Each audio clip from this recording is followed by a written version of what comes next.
Mali ste na vianočnom stole takýto číri tekutý med a nebol to agátový? Tak vás nepoteším. V takomto čírom stave sa nachádza len v 2 prípadoch, a to hneď po vytočení z úľa, ktorý v priebehu niekoľkých týždňov takto pekne skryštalizuje všetkým včelárom.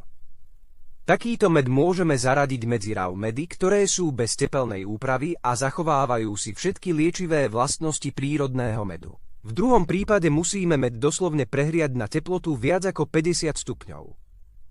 No a na vianočnom stole máte len drahé priezračné tekuté sladidlo. Med si aj naďalej zachováva minerálne látky, vitamíny, fruktózu, glukózu.